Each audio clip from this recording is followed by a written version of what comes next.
video cast. Each episode is going to be featuring 2 skills. Now, I've done this for a few different reasons. The main one being there are so many different skill levels of people that watch various Rope Masters videos and products. I want to make sure no matter where you are on the skill level spectrum, you're able to learn something from these video casts.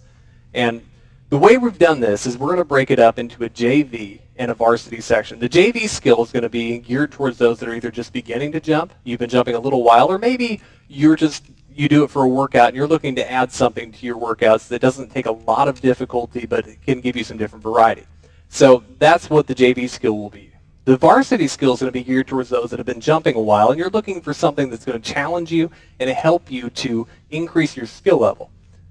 Now, we're going to be having a lot of different people featured in these video casts in the future. We're going to be covering just about every aspect of rope skipping. We'll be doing stuff in single rope, double dutch, Chinese wheel, long rope, partner jumping. There'll be so many different things that we cover that no matter what you're looking to learn, we're going to be able to cover that at some point with these video casts. And rope skipping, once you get beyond the basic jump.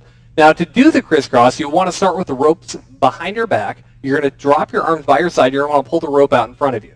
Now, you do this mainly because you want to have a good motion with the rope while you're jumping. If you start with your hands up high or in various other locations, you're not going to have a very good rotation of the rope while you're doing this trick. So you want to make sure that you have your hands down by your side, arms out in front.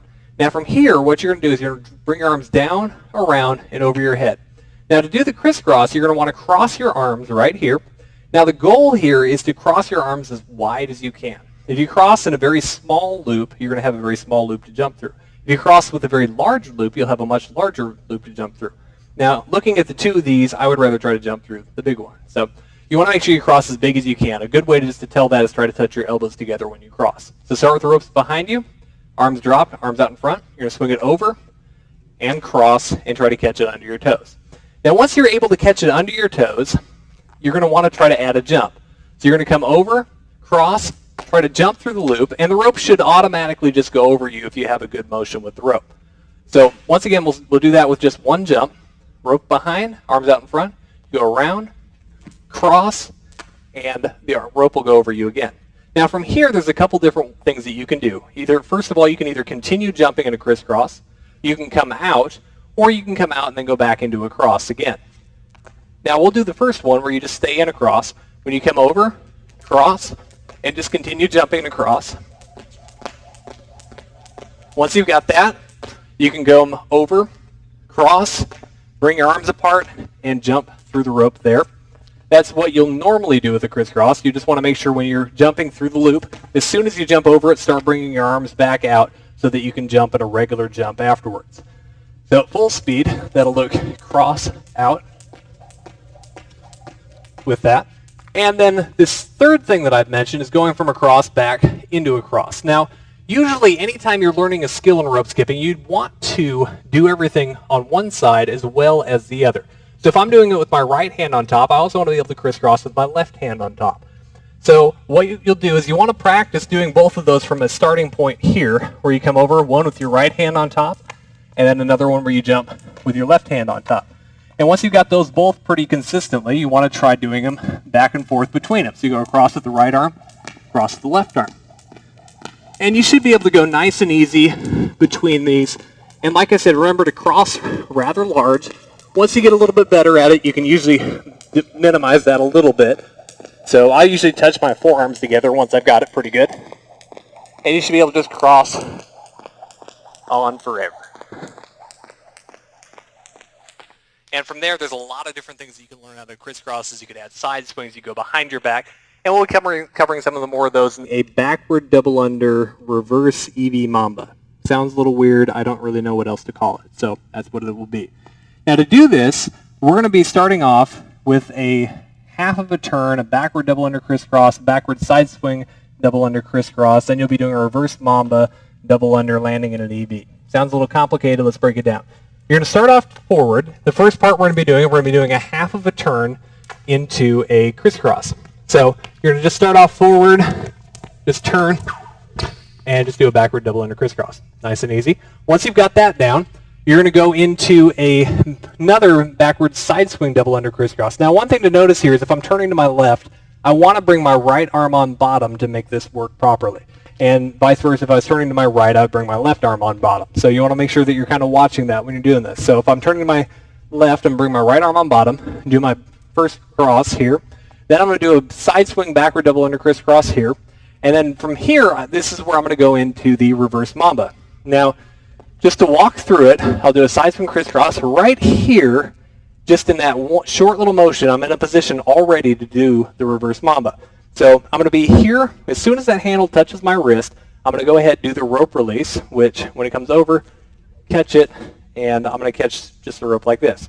Now from here, you want to make sure that you're landing in an EB. So when it comes over, comes around, catch, land with your right arm behind your back if you're holding the hand with your right hand, or the rope with your right hand. So whatever rope has got the handle in it, that's the arm that's going to go behind your back. So when it comes around, a release, catch, and land with that arm behind my back. Now just to walk through this, I'm going to go ahead and just start with the backwards. I did my turn here, backward, side swing, crisscross, reverse mamba, catch, land in an EB.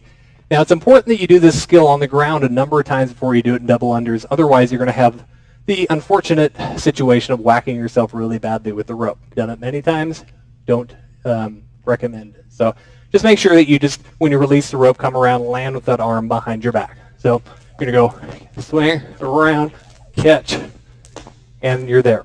Now once you've got that on the ground, nice and easy, try to make sure that you're catching either handle or very near the handle. I always have a knot in my rope, had it ever since I was a little kid, I'm used to it.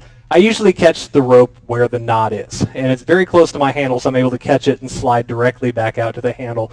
And most of the time, people will never even notice that I'm not actually catching the handle. I'm usually catching the knot, but it allows me something to grab. So if you don't need that, don't worry about it. You know, I can do them without it. I've always had it. I like it. So once you got on the ground, you're going to start doing with the double unders. Remember the turn, and try to catch it.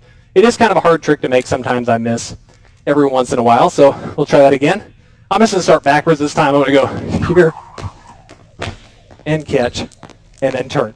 Now you'll notice I take just a tiny bit of a pause before I go into that rope release. That helps me to make sure that the handle's in the right position when I release it. If you release it too early, it makes the skill very difficult to do. If you release it too late, it's not going to really spin properly. So sometimes it's good to just take just a little bit of a pause, allow you that time to get ready for that rope release. So all together, we're going to go from here. Try it one more time. Go from here. And catch. And back around. Now there's a lot of variations that you can do on this. If you can do it behind the back, you can land with a cross. You can do it into a backward TJ. There's a lot of things that you can do with this reverse mamba into. The EB I find is a very kind of a fun one, looks cool, and allows a little bit of motion while you're going. So one more time. Start forward,